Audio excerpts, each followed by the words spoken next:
मी त्यांच्या एका आमदार आहेत अमोल मिटकरी, त्यांचं मी वक्तव्य ऐकलं. त्यांना मागच्या वर्षी निमंत्रण होतं आणि त्याही त्यांनी असाच काहीतरी मुद्दा उपस्थित केला होता.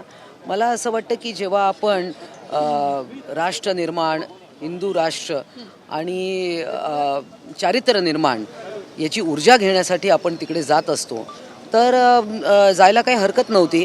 परंतु मग आम्हाला बोलवलंच नाही वगैरे, की जेव्हा बोलवलं तर तेव्हा तुम्ही जात नाही आणि नाही बोलवलं की म्हणतात की आम्हाला बोलवणार. त्यांना बोलवलं होतं की नाही मला माहिती नाही, परंतु मागच्या वर्षी मात्र त्यांना बोलवलं होतं आणि ते नव्हते, एवढं मात्र मला लक्षात आहे.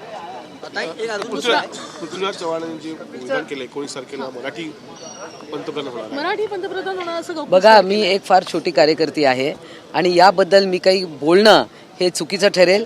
आता पृथ्वीराज चव्हाण हे ज्योतिषकार किंवा भविष्यकार कधी झालेत मला माहिती नाही, परंतु हे त्यांनाच विचारलेलं बरं. पण वडेट्टीवार म्हणतायत की पुढच्या 2-3 महिन्यामध्ये अशीच एक गोष्ट होणार आहे आणि त्या गोष्टी संदर्भात काही घडामोडी दिल्लीत घडत आहेत.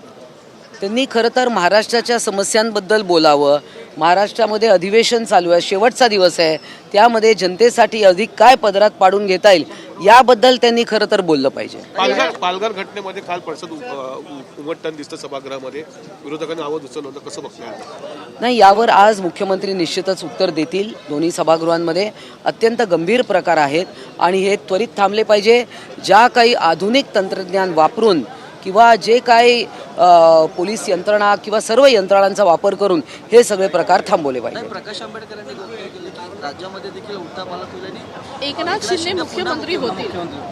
एकनाथ शिंदे नेहमी काय म्हणतात की त्यांना सगळ्यात मोठं टायटल काय मिळालं आहे तर लाडक्या बहिणींचा भाऊ, आणि ते खूप गर्वाने आणि अभिमानाने याबद्दल बोलत असतात.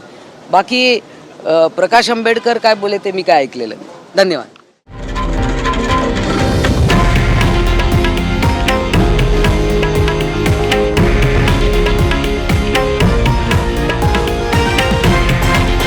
हे आहे देशातील नंबर 1 न्यूज नेटवर्क आणि आपण पाहत आहात TV9 मराठी, एकमेव.